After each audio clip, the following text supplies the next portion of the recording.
Well, was anyone surprised by this? Anyone at all? I am shocked! Shocked! Well, not that shocked. Hello, my gaming brothers and sisters, and welcome back to the channel. As always, I am Jonathan, your host here at QuickBird Gaming, and I appreciate you tuning in for another episode of QuickBird News, where we cover all the gaming news that's fit to cover from the past week. This episode is going to focus on the week of the 18th through the 24th of January, and just like every week, we have a few things to talk about. The Xbox Direct was this week, so we have some information on the games that are upcoming from Xbox Studios. We also have some other games that have either been given a release date or a release window. We'll touch on those. And some news about Arc Raiders and Battlefield. So we got some team shooter news too. As always, each news story is timestamped in the description box down below. So feel free to scroll down and look for a story that interests you. Jump ahead to that. But before we talk about all that other stuff, we got to talk about the absolute dumpster fire that is Ubisoft. How much longer can this company keep taking L's? Let's go take a look. Okay, we definitely got to start off by talking about just what Ubisoft is doing over there. And man, like I said, this company is... They find a way to hit bottom and they keep digging. We're going to start with this Video Game Chronicle article from Wednesday, the 21st of January. Ubisoft has canceled 6 games, including the Prince of Persia, the Sands of Time remake, and delayed 7 other games. Now, they announced on Wednesday that they had canceled 6 games currently in development and delayed 7 others as part of a larger announcement that it is conducting a major organization and operational and portfolio reset. And we don't have to get into the nuts and bolts of that. I don't think that's really going to be of interest to a lot of gamers. The short version is they're essentially restructuring themselves into 5 studios, and each studio is going to have responsibility for certain IPs. That's kind of the short version of it. And they said, okay, Ubisoft said its focus will be able to remain, blah, blah, blah, blah, blah. It's discontinued 6 games it felt do not meet the new enhanced quality as well as more selective portfolio prioritization criteria. In real English, we don't have the money to keep pushing these projects anymore. They said that Prince of Persia Sands of Time remake had been canceled, as well as 4 unannounced titles, including 3 new IPs and a mobile title. The identity of the 6th game has not been clarified. And we'll get into the Prince of Persia timeline in just a minute. Ubisoft also announced it was delaying 7 other games. Okay, this includes the unannounced title initially planned for FY26, ending in March 2026, that was delayed to FY27. This is widely believed to be the remake of Assassin's Creed Black Flag that was going to be due out within 2 months now, and has now been pushed back at least a year. So, I don't know what the hell this company is doing. They are just messing up again and again and again. I don't understand this. And this gets even worse. I'm going to flip over to IGN from an article from Thursday the 22nd. And it says, Ubisoft says Prince of Persia, the Sands of Time remake needed more time and investment than we could responsibly commit 5 years after it was due to launch. Okay, and it says they talk about how they had announced it was scrapped a long way to remake completely. Nearly 6 years after the project was first announced and 5 years to the day after it was initially set to launch on January 21st, 2021. Remember, this game was announced a long time ago, and they had originally planned on it being out in 2021. This thing has been in development hell ever since. We got early looks at it. It wasn't going well. They put more studios on it, more and more and more, and it's just been getting worse and worse. Now, down from their statement, Ubisoft does say, while the project had real potential, we weren't able to reach the level of quality you deserve, and continuing would have required more time and investment than we could responsibly commit. Again, repeating the same thing that they just said a minute ago. We're out of money. We don't have the money. Really makes me wonder what happened to that $1 billion infusion that they got from Tencent to form Vantage Studios. If you remember, that happened last year, that they were spinning off Assassin's Creed and Far Cry and was it Rainbow Six? The 3 big IPs were going to be in that joint owner studio, Vantage Studios. Well, they got a lot of money. They got a huge influx of cash. What happened to it? Further down in this article, they say, okay, oh, maybe it was in the previous article. Basically, the whole timeline of this is this game was announced in 2021. In 2020, it was supposed to be out in 2021. They kept having delays. They put more studios on it. They put a new studio on it in 2024. They had a new release date of 2026. And then now 2026 rolls around and they canceled it altogether. They're just not making very good decisions here, obviously. Now, I guess I could say if they decided this project's worth canceling, they're not throwing good money after bad.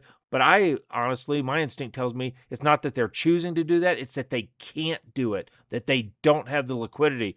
And, I mean, this would be borne out if you go to this article from Insider Gaming, also from the Thursday the 22nd.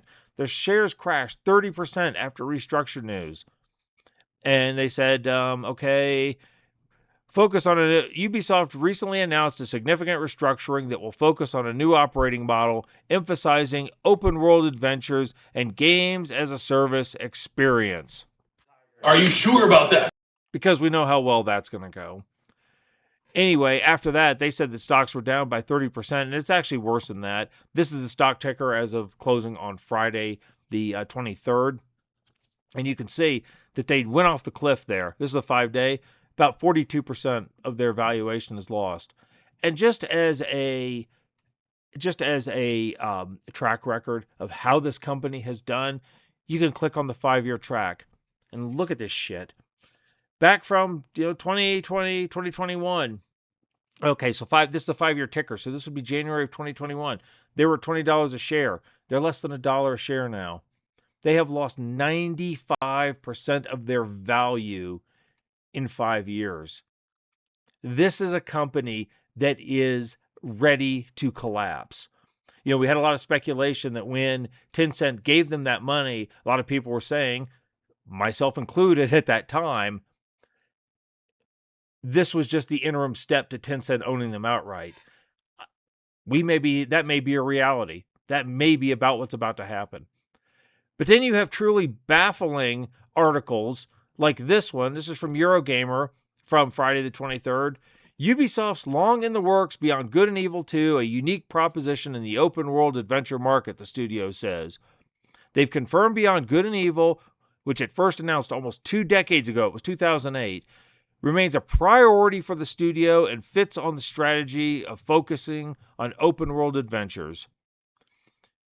One game to survive was Beyond Good and Evil 2, which was first announced in its original form in 2008 and last seen publicly during E3 in 2017. So a game that has been in development, to some extent at least, for almost 20 years, they're still making this a priority. Forget what I said about throwing good money after bad. These people have no idea what the hell they're doing. And this entire business about we're going to make games as a service, this is at a time right now when gamers are being hit with higher hardware prices because of things like the RAM being sucked up by AI is making PCs harder to get, which is also going to affect consoles. Consoles have been going up year over year for the last couple years. People are trying to tell them we need to accept $100 games, and gamers are not doing this. Especially with the rise in indie titles this year, and we've been through the litany of games that have sold a million or millions of copies that were produced on a shoestring because they gave the gamers something they wanted. This games as a service business, this is Ubisoft's final nail in the coffin. I really think this is the end. I don't like making predictions like this, because generally, you're going to be wrong a lot of the times when you do make these predictions.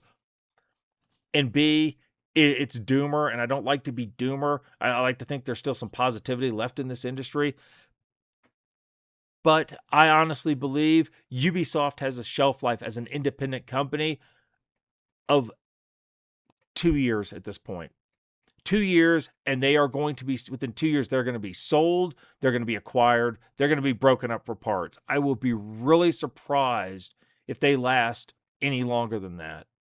And people will probably say that, that may be optimistic that they last 2 years. But I know these things typically don't happen, overnight. And watching the slow degradation of this company, it's really been interesting. So, but you know what? If these IPs get sold off and broken up and sold off to other companies who can do a better job with it, as far as I'm concerned, that's better for gamers. So, here we are. Okay, next up, I want to talk a little bit about the Xbox Direct that happened on Thursday, the 22nd. And I talked a little bit about Forza last week and about the leaked release date. It looks like it was 2 days off. It's going to be on the 19th and not the 17th. So Forza 6 will be out. The other major game that was covered during this time was the Fable release. We hadn't seen a lot on this for several years. It had been pushed back several times, but now Xbox is saying there is a release window for it. It is coming this autumn, coming this fall, and it's coming to PS5 at launch. And it says here, it had been talked about for years, but rarely seen. This finally changed as they showed off some of the actions is due in fall. Released in fall of 2026. So in the next 8 or 9 months. And they showed a little bit of the gameplay footage. And this article talks a little bit about some of the things that are coming up in the game. 1,000 voiced characters, subjective morality system, and so on and so forth. I thought it looked okay. It looked interesting. I'm ready to, give it a shot. I am glad that some of the characters they showed off were not the character from the original footage that we saw several years ago. I'm usually not hard over on, making sure my characters are always top of the line gorgeous. That's really not why I play. However, I'm not going to lie, that character was extremely ugly. There's just no two ways around it. So I'm glad to see that they're showing some different character possibilities. And so this article from GameSpot talks a bit about what's going on with the game. And like I said, overall, it looks pretty good. We don't have a solid release date, but it is coming. Now, some people who are familiar with the Fable franchise will probably notice that when they were talking, they said this article from PC Games In from the 23rd says, Fable's faithful take on the original is exactly what I wanted, but one missing feature will sting for longtime fans. And as you scroll down through it, it says, we've been working on the game, et cetera, et cetera. And where did it say? Yes, dealing with the physical representation of your good or evil decisions is a central part of the original game. If you didn't know, in the original Fable, when you would make good or evil decisions, it would affect how your character looked. The more kind of evil decisions you made, by stealing and killing and so on and so forth, your character would start to look a little more demonic, start to grow horns, get a little more physically representative of a traditional sense of what evil looks like. And if you were committing good actions, the opposite would happen. So they say they're not doing that now. They say that feature is there because everything is now, quote, morally relative. In other words, what your actions are that are evil to this NPC may not be evil to the next NPC. And so your actions will individually affect each character, how your relations with each character. The characters that are kind of on the shady side, if you're shady, they may be better inclined to you. To me, that sounds like a pretty good switch off, but I did hear some rumbling from people who really liked that feature from the old games, and that's also, it's not going to be in here.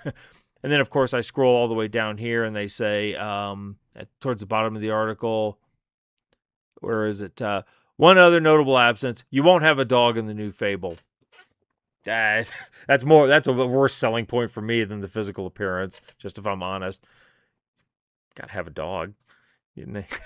So anyway, and the director says, there are some folks on the team that were relishing me getting this question because I cut it a while back. He says it was there for development reasons.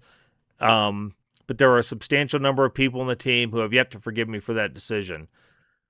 Well, I understand that, but sometimes you do have to make hard decisions in the middle of development, and if they couldn't make it work with their core systems, then so be it. But anyway, Fable is now scheduled for this fall, so I'm sure we'll get more information over the summer, and we'll see where it goes.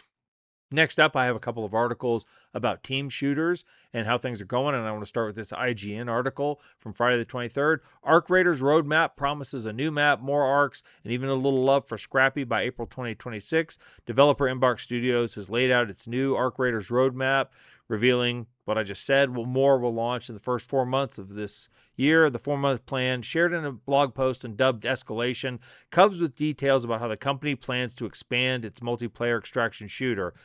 I don't want to get too deep into the depths, but just to scroll down here, they say just 1 week left in January. The big inclusion players can expect in the coming days is a level 40 matchmaking option. So you'll be able to match with a higher skill level. February keeps a new map update, a Raider Deck Expedition window.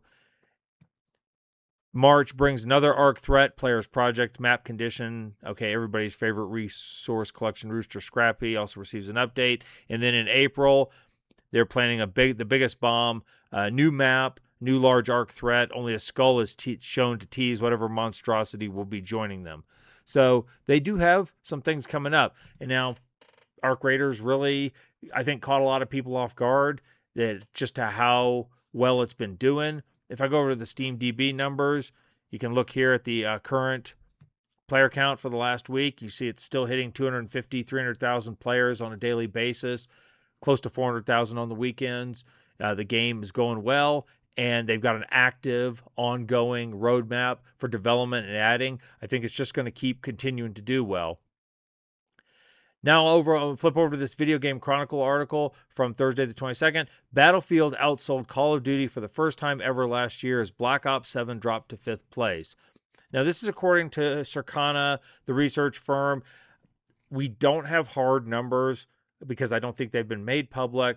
Circana is kind of your educated guess in this situation based on tracking markets. But according to them, Battlefield 6 also outsold Call of Duty for the first time ever last year in the U.S. According to their data, the EA shooter was the best-selling game of 2025 across Circana's tracked platforms, ranking first on Xbox and aggregated PC storefronts, second on PlayStation, only behind NBA 2K26. The latest Call of Duty entry, Black Ops 7, placed 5th behind Battlefield, NBA 2K, Borderlands 4, Monster Hunter Wilds. Well, Monster Hunter Wilds, last I saw, was sitting at about the 10 to 12 million sales range, which means Call of Duty, if this is accurate, was below that. And with estimates of this game being a $800 million development cost, that's not good. So then anyway, this says there's still a huge turnaround for Battlefield, which has never outsold Call of Duty over a calendar year. Black Ops 7's 5th place is the lowest a Call of Duty game has placed in nearly 20 years. You know, COD has been a constant seller, but we have kind of seen the cracks this year. We saw that it wasn't doing as well, and people's response has been very tepid. So, and at the bottom of this article even, let's see, it says, speaking to Video Games Chronicle last year, former Call of Duty director Glenn Schofield said he was immensely worried about the future of the franchise under Microsoft and questioned whether the Xbox makers culture will be compatible with the teams behind the FPS over the long term. And I guess that remains to be seen. So, you know, in this case, we have three different team shooters that have kind of gone in different directions. We have Arc Raiders, which released in October and is still going strong. You have Battlefield, which went really well at the beginning, but seems like it's flared out a little bit. And then Call of Duty, which seems to be on a downward trajectory. You know, only time will tell if these trends continue, but that's kind of where we stand today. Now, speaking of shooters, I want to turn to this Engadget article from Monday the 19th. Bungie's Marathon arrives on March 5th. Now, I had not seen an actual release date solidified for this, so this was interesting to see that they have finally announced it, and now we are about 5-6 weeks away from this game actually releasing. And it says, Marathon, Bungie's long-awaited extraction shooter, will arrive on March 5th, the studio announced today. Alongside a definitive release date, Bungie shared a new gameplay trailer in addition to, details about the deluxe edition. Steam, PlayStation 5, Xbox Series S. So it's coming to all consoles, coming to PC. And that's kind of where we're sitting now. So to me, that's interesting.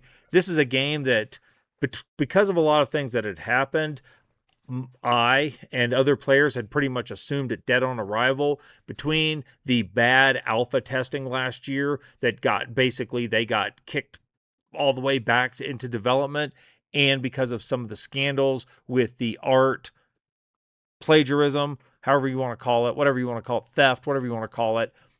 Because of some things that happened, a lot of people assumed this game was buried already. But it is coming out. And then if I flip over to this article on games.gg from the Thursday the 22nd, Marathon shoots up Steam top sellers. Bungie's Marathon extraction shooter ranks 5th on Steam's best-selling game list after announcing March 5 release date, outperforming major titles. And this is something few people expected, like I said, myself included.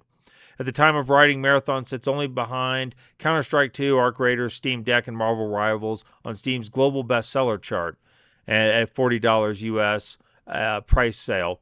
Now, to me, I think this is interesting because of all the controversy it's had. There's still apparently enough people out there that are interested in giving this a shot. And down in the article, they say, what's driving the momentum? Visual evolution. Recent footage shows significant improvements over earlier alpha tests. Maybe. Timing advantage. Marathon is the market position. While Arc Raiders has dominated the extraction shooter space, Marathon's updated versions appear different enough to carve out its own audience. Again, maybe. And then this one. Bungie's reputation, despite recent challenges, the studio's track record with Destiny and Halo still carries its weight.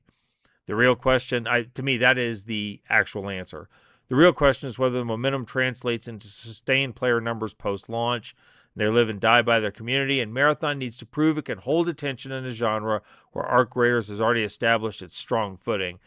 And then it talks about coming down here into about the course corrections and everything else that they've gone through. What this means for Bungie provides a much-needed win after a difficult period. They've faced layoffs, project cancellations. A successful Marathon launch could stabilize the studio and validate its pivot. This only tells part of the story. The extraction shooter genre is unforgiving. The game needs to retain players through compelling progression, fair monetization, consistent updates. So, we're kind of back in unknown territory. Whereas I thought this game was pretty much finished, maybe not. And it's going to be out in a few weeks, and we will see how it does. I think the tale will really be told within a couple weeks of its release. You know, if the player numbers stay high or fall off immediately. And this kind of is, I've said before, I think this is Bungie's last chance. Pointing to some of the layoffs they've had and canceled projects, they're not in the toilet yet, but if this launch doesn't go well, they could be. So we'll see. Speaking of companies that are already hanging on by a thread, I wanted to point to this Friday article from Insider Gaming. Control Resonant release window set for second quarter of 2026. For those of you who aren't aware, Remedy Entertainment is releasing the sequel to the game Control from a few years back. I've said before, I really enjoyed Control. It was one of the best games I've played in recent years, had a lot of fun with it, and now they're releasing a sequel to it. And Remedy has kind of fallen on hard times too. They, Alan Wake, they did fairly well with, I think back in the day. Alan Wake 2, at least on PC, was an Epic Games exclusive, which I think hurt its sales. I'm not going to get into that too much right now. But then they had FBC Firebreak last year, their team shooter, which was really outside their wheelhouse, and it did not go well. They lost a lot on that, and it just never recovered. So I think Remedy is having a little bit of trouble here too. But anyway, they're getting ready to release this. It's going to be coming out, and it's interesting if you go down here into the article. They say Remedy announced to investors in filings at the end of 2025 that it would be released in the second quarter of 2026. So sometime between April and June. We don't have an exact date. Now, the interesting point about what they said in their investor statement is they said, we assume that Remedy will receive royalties from the Max Payne project only in 2027. So that game may not, even though the game may still come out in 2026, but they don't know yet. We estimate Control Resonant will sell approximately 1.8 million copies in 2026 and 2.2 in 2027. And then they talk about the revenue that's expected. So they're expecting this game to sell 4 million copies in the next basically 18 to 20 months. I hope they're right. Like I said, I really enjoyed the first one, but FBC Firebreak did not go well. And if this game doesn't go well, Remedy could be joining the ranks of of developers that are in trouble. So I'm hoping the best for it. I'm going to wait and see how it shakes out when it releases. But Fingers crossed. No matter how bad we think we have it in the West here, sometimes we got to remember other people have it worse. This Game Rant article from Tuesday, the 20th of January. One country is already threatening to ban GTA 6, which would make it inaccessible to millions of gamers. And calls for a ban on GTA 6 have been issued by an international public organization focused on Russia, citing a perception of amoral content in the action-adventure series. Well, I mean, as you read down through the article, the people calling for this ban are not actually in government. They're an advocacy group, kind of a public relations type group in Russia that wants to ban it. And, if the government listens to them, that could cut off 150 million people from potentially playing this, at least legally. And that's something that's going to become, I think, more common as time goes on. The GTA already has a history of being banned in other countries. Notably, I think Thailand and the United Arab Emirates have banned it in the past. Russia banned Roblox last year, so they are no stranger to banning video games. This just is something that's happening out there. Even in video games, the real world creeps in sometimes. So to my brothers and sisters in Russia who might see this, sorry, I hope it works out for you. Next, for Resident Evil fans, we have this news that comes to us from Tech Radar from Monday the 19th. A prominent Resident Evil leaker announces that a Code Veronica remake will be announced this year. And it says, originally released for 2000 for the Dreamcast, Code Veronica is an underrated spin-off that stars protagonists Claire and Chris Redfield, set shortly after Resident Evil 2 and 3, and so on and so forth. And it says, there have been rumors of a potential remake for some time, but the latest hint comes from longtime Resident Evil leaker Dusk Golem. Responding to a question on X, they said that RE5 remake is not in the cards. Instead, it's going to be Code Veronica announced this year. Now, and it says, the same user accurately leaked a number of details about the then unannounced Resident Evil Requiem in June of 2025, though you should still, of course, take this claim with a pinch of salt, which, as I would say the same thing. With leakers, you never know. However, if this person has a track record, especially with this franchise, it might be worth listening to. You're a Resident Evil fan. I know Code Veronica is one of those spin-offs that I think a lot of the hardcore fans really appreciate. It's lesser known to the more casual type game fans of it, but it could be, especially if it gets the 2, 3, 4 treatment with a modernized quality of life and camera angles and things like that. It could be another hit for Capcom. And at this point, they seem to just be printing money with this franchise. So we'll see if it is in fact announced this year. More credibility for Dusk Golem if he gets this one right too. I bring this up just as a plea to anybody that's watching to please be careful. To be careful of what's going on with your financial state and to pay attention to what's happening to you, because you never know when something like this can happen. This article comes to us from Dual Shockers from Thursday the 22nd. Arknight's Endfield launch facing payment issues that charge players random amounts. Now, if you're unaware, Arknight Endfield is a gacha-style game with base building mechanics. It had a fair amount of hype, and as the article said, a staggering milestone of 35 million pre-registrations. However, that celebration was quickly overshadowed as players began reporting severe payment issues right at the start of the day. According to several reports, the players have discovered that using PayPal to purchase in-game passes resulted in random, sometimes massive amounts being deducted from their accounts without their permission. My whole bank balance of £1.2 thousand got wiped clean. I've got to pay bills tomorrow. Another player reported a similar error, being charged $70 while attempting to buy a simple monthly pass. The situation reached a breaking point with reports of extreme financial impact, such as one user who wrote he will never financially recover from this, sharing a screenshot of an apparent €15,000 transaction.